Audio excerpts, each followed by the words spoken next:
میں سگریٹ ملے گا تو ضرور، پر اسے جلانے کے لیے تجھے جہنم میں جانا پڑے گا، کیونکہ جنت میں آگ نہیں ہے نواب بھائی،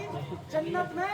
آگ نہیں ہے، تو آگ جلانے کے لیے تو جہنم میں جانا پڑے گا۔ ہاں ذرا محبت سے کہیے سبحان اللہ،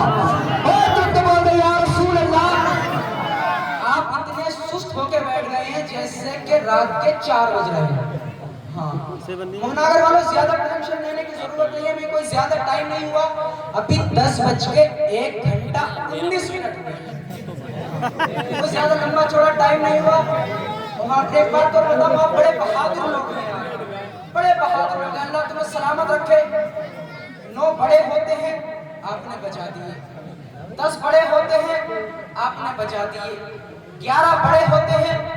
آپ نے بجا دیے، 12 اس سے بڑے ہوتے ہیں،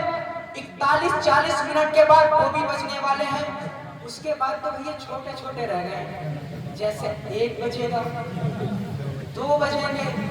اور 3 بجے سے پہلے سب اپنے گھر چلے جائیں گے۔ آپس میں شعر پڑھتا ہوں، یہ سب دیکھیں آپ کی بیداری کے لیے کہا جا رہا ہے، یہ سب آپ کی بیداری کے لیے کہا جا رہا ہے۔ نقیب کا کام ہوتا ہے مجمع کو بیدار کرنا، جیسے ڈاکٹر کا کام ہوتا ہے مریض کا علاج کرنا۔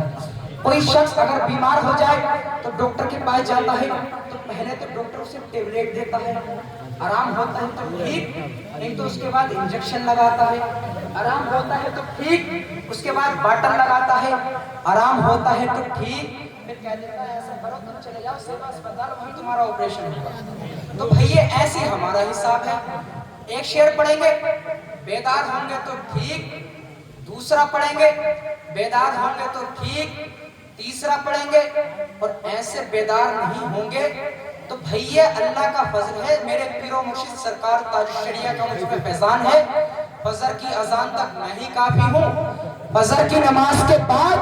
شاعر ملک ہندوستان فیضان جمالی صاحب قبلہ پڑھیں گے، اس کے بعد نواب جمالی صاحب قبلہ پڑھیں گے، اور ظہر کے ٹائم تک سید رضوان میاں صاحب قبلہ کا خطاب ہوگا۔ اب یہ بتائیے فیصلہ آپ کریں کہ تقریریں اور نعتیں آپ کو اب سنیے یا کل صبح کو؟ ابھی سنیے، ذرا محبت سے کہیے سبحان اللہ، اور تم کو بول دے یا رسول اللہ۔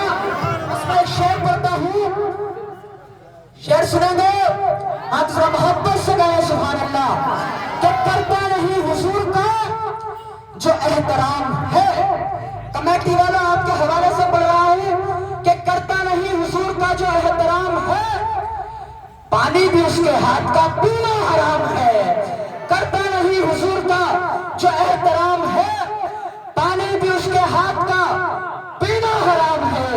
اور ملتا نہیں دعاؤں کو شرف قبولیت، ملتا نہیں دعاؤں کو شرف قبولیت، جب تک پڑھا نہ جائے درود و سلام ہے، ملتا نہیں دعاؤں کو شرف قبولیت، جب تک پڑھا نہ جائے درود و سلام ہے، اور جنت نبی کے چاہنے والوں کے لیے ہے۔ جنت کس کے لیے ہے؟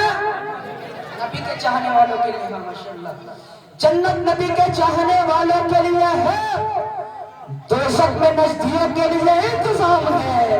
جنت نبی کے چاہنے والوں کے لیے ہے، دوزخ میں نزدیوں کے لیے انتظام ہے، اور بولا وہابیوں سے یہ ٹی ٹی ٹرین میں، بولا وہابیوں سے یہ ٹی ٹی ٹرین میں، اترو تمہارے پاس بہت تام جھام ہے، بولا وہابیوں سے یہ ٹی ٹی ٹرین میں، اترو تمہارے پاس بہت تام جھام ہے، اور لہرا رہا ہے آج بھی پرچم حسین کا، نواب بھائی لہرا رہا ہے آج بھی پرچم حسین کا، جانے کہاں یزید کا دربار شام ہے، لہرا رہا ہے آج بھی پرچم حسین کا، جانے کہاں یزید کا دربار شام ہے، جانے کہاں یزید کا دربار شام ہے۔ میں معذرت چاہتا ہوں، وقت میں نے زیادہ لے لیا، بلا تاخیر بارگاہ رسالت میں نعت رسول صلی اللہ علیہ وسلم گنگنانے کے لیے میں مداح رسول بلبل باغ مدینہ جو الحمدللہ آپ کی بستی میں پیدا ہوئے ہیں اور بہت تیزی کے ساتھ پورے ہندوستان کا سفر کر رہے ہیں نعتیہ شاعری کے حوالے سے، جن سے میری مراد شاعر اہل سنت بلبل باغ مدینہ مداح رسول بھائی فیضان جمالی رامپوری سے ہے، وہ تشریف لائے اور اپنے بہترین انداز میں نعت رسول صلی اللہ تعالی علیہ وسلم پڑھ کر سامعین کے قلب و جگر کو منور و مجلہ فرمائیں۔ مہناگر والوں زیادہ ٹینشن لینے کی ضرورت نہیں ہے، فیضان بھائی پڑھیں گے، اس کے بعد خصوصی شاعر نواب بھائی پڑھیں گے، اس کے بعد حضور سید رضوان میاں صاحب قبلہ کی تقریر ہوگی، اس کے بعد صلاۃ السلام ہوگا، اس کے بعد دعا ہوگی، اس کے بعد لڈو بٹیں گے، اس کے بعد سب اپنے اپنے گھر چلے جائیں گے۔ زیادہ لمبا چوڑا پروگرام نہیں ہے، ٹینشن لینے کی ضرورت نہیں ہے، کیونکہ ہم سب سنی صحیح العقیدہ ہیں، ہم ٹینشن لیتے نہیں بلکہ دوسروں کو ٹینشن دیتے ہیں۔ بلا تاخیر فیضان بھائی تشریف لانا استقبال کرنے، نعرہ تکبیر، نعرہ رسالت، اصحاب اسلام، اصلت اعلی حضرت، رسول فیضان جمالی صاحب قبلہ، مہناگر کا خاموش مجمع، نعرہ تکبیر، نعرہ رسالت، رسول اللہ۔ قید میں ہے زندگی آزاد ہو جا، قید میں ہے زندگی آزاد ہو جا، محبت میں چل برباد ہو جا،